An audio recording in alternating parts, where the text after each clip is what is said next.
गीता जी का विश्व रूप दर्शन योग नाम का 11वां अध्याय।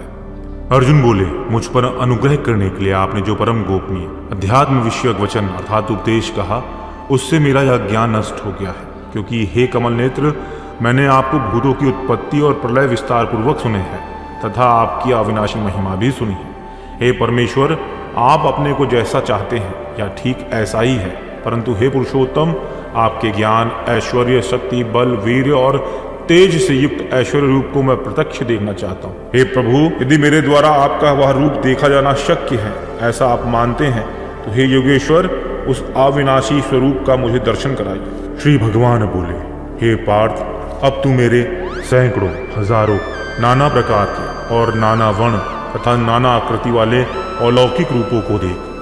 हे भरतवंशी अर्जुन, तू मुझ में आदित्यों को अर्थात अदिति के 12 पुत्रों, 8 वासुओं को, 11 रुद्रों को, दोनों अश्विनी कुमारों को और 49 मरुदगणों को देख तथा और भी बहुत से पहले ना देखे हुए आश्चर्यमय रूपों को देख। हे अर्जुन, अब इस मेरे शरीर में एक जगह स्थिर चराचर सही संपूर्ण जगत को देख तथा और भी जो कुछ देखना चाहता है सो देख, परंतु मुझको तू इन अपने प्राकृत नेत्रों द्वारा देखने में निस्संदेह समर्थ नहीं है। इसी से मैं तुझे दिव्य अर्थात अलौकिक चक्षु देता हूँ। इससे तू मेरी ईश्वरीय योग शक्ति को देख। संजय बोले, हे राजन, महायोगेश्वर और सब पापों के नाश करने वाले भगवान ने इस प्रकार कहकर उसके पश्चात अर्जुन को परम ऐश्वर्य युक्त दिव्य स्वरूप दिखलाया।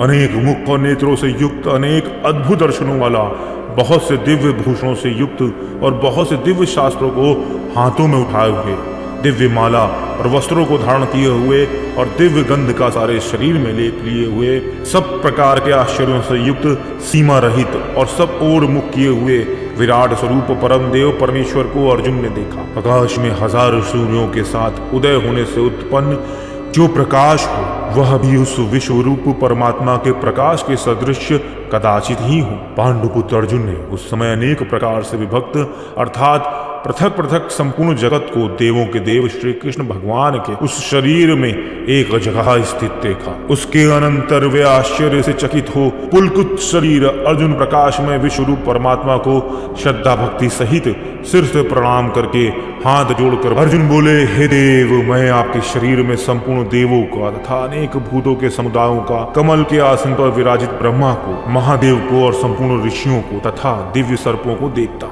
हे संपूर्ण विश्व के स्वामी, आपके अनेक भुजा, पेट, मुख और नेत्रों से युक्त तथा सब ओर से अनंत रूपों वाला देखता हूँ। हे विश्व रूप, मैं आपके ना अंत को देखता हूँ, ना मध्य को देखता हूँ, ना आदि को देखता हूँ। आपको मैं मुकुट युक्त, गदा युक्त, चक्र युक्त तथा सब ओर से प्रकाशमान तेज के पुंज प्रज्वलित अग्नि और सूर्य के सदृश ज्योति युक्त, कठिनता से देखे जाने योग्य और सब ओर से अप्रमेय स्वरूप देखता हूँ।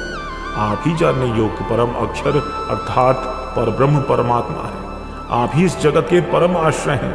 आप ही अनादि धर्म के रक्षक हैं और आप ही अविनाशी सनातन पुरुष हैं, ऐसा मेरा मत है। आपको आदि, अंत और मध्य से रहित, अनंत सामर्थ्य से युक्त, अनंत भुजा वाले, चंद्र शूर रूप नेत्रों वाले, प्रज्वलित अग्नि रूप मुख वाले और अपने तेज से इस जगत को संतप्त करते हुए देखता हूँ।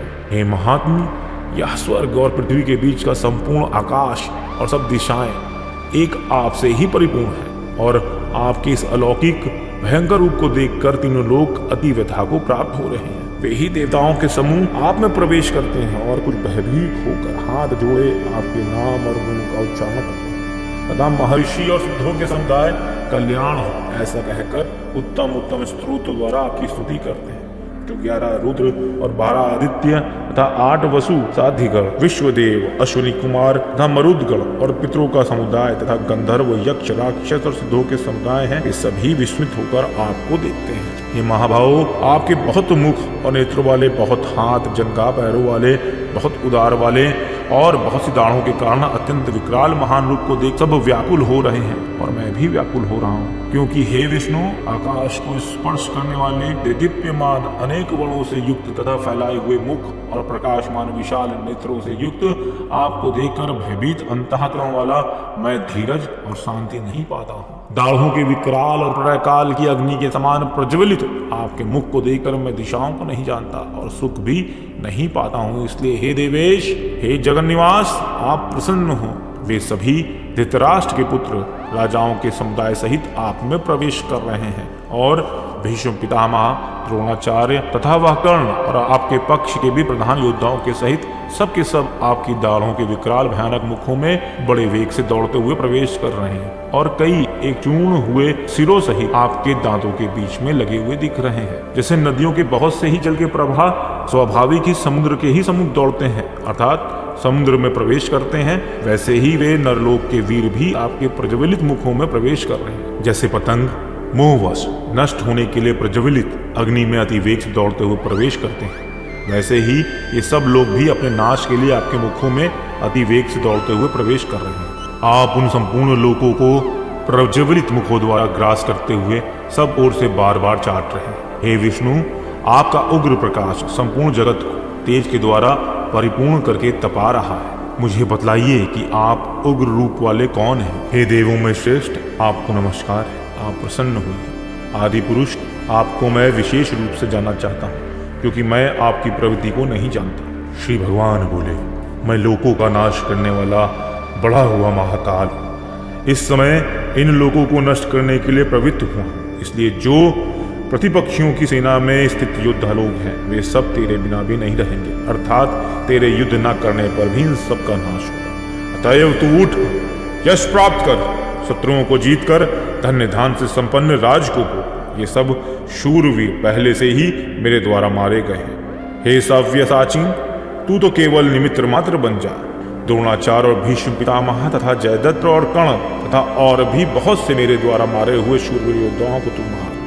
भय मत कर, निस्संदेह तू युद्ध में वैरियों को जीतेगा, इसलिए युद्ध कर। संजय बोले, केशव भगवान के इस वचन को सुनकर मुकुटधारी अर्जुन हाथ जोड़कर कांपता हुआ नमस्कार करके फिर भी अत्यंत भयभीत होकर प्रणाम करके भगवान श्री कृष्ण के प्रति गदगद वाणी से बोले।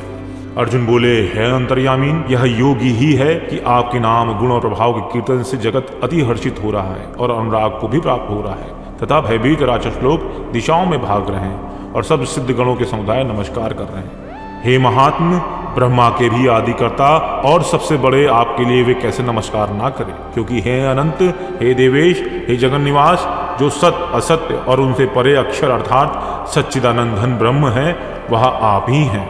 आप आदिदेव और सनातन पुरुष हैं। आप इस जगत के परमाश्रय और जानने वाले तथा जानने योग्य और परम धाम है। हे अनंत रूप, आपसे यह सब जगत व्याप्त अर्थात परिपूर्ण है। आप वायु, यमराज, अग्नि, वरुण, चंद्रमा, प्रजा के स्वामी ब्रह्मा और ब्रह्मा के भी पिता हैं। आपके लिए हजारों बार नमस्कार नमस्कार नमस्कार हो। आपके लिए फिर भी बारंबार नमस्कार नमस्कार नमस्कार हो। हे अनंत सामर्थ्य वाले, आपके लिए आगे से और पीछे से भी नमस्कार है। हे सर्वात्मा, आपके लिए सब ओर से नमस्कार है, क्योंकि अनंत पराक्रमशाली आप समस्त संसार को व्याप्त किए हैं। इससे आप ही सर्वरूप हैं। आपके इस प्रभाव को ना जानते हुए आप मेरे सखा हैं ऐसा मानकर प्रेम से अथवा प्रमाद से भी आप अपने उस चतुर्भुज विष्णु रूप को मुझे दिखलाइए। हे देवेश, हे जगन निवास, प्रसन्न होइए।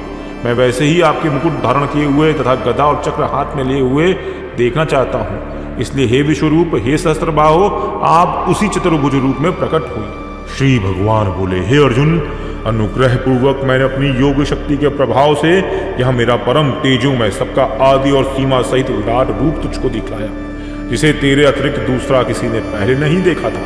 हे अर्जुन, मनुष्य लोक में इस प्रकार विश्व रूप वाला मैं ना वेद और यज्ञों के अध्ययन से, ना दान से, ना क्रियाओं से, ना उग्र तपो से ही तेरे अतिरिक्त दूसरों के द्वारा देखा जा सकता हूँ। मेरे इस प्रकार के इस विकराल रूप को देखकर तुझको व्याकुलता नहीं होनी चाहिए और मूढ़ भाव भी नहीं होना चाहिए।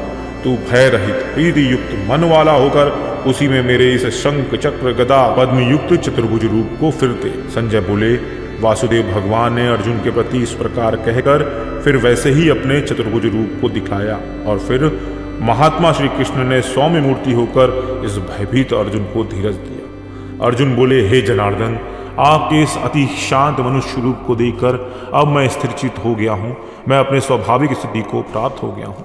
श्री भगवान बोले, मेरा जो चतुर्भुज रूप तुमने देखा इसके दर्शन बड़े ही दुर्लभ हैं। देवता भी सदा इस रूप के दर्शन की आकांक्षा करते रहते हैं। जिस प्रकार तुमने मुझको देखा है, इस प्रकार चतुर्भुज रूप वाला मैं ना वेदों से, ना तप से, ना दान से और ना यज्ञ से ही देखा जा सकता, परंतु हे परंतप अर्जुन, अनन्य भक्ति के द्वारा इस प्रकार चतुर्भुज रूप वाला मैं प्रत्यक्ष देखने के लिए, तत्व से जानने के लिए तथा प्रवेश करने के लिए अर्थात एक ही भाव से प्राप्त होने के लिए भी शक्य हूँ।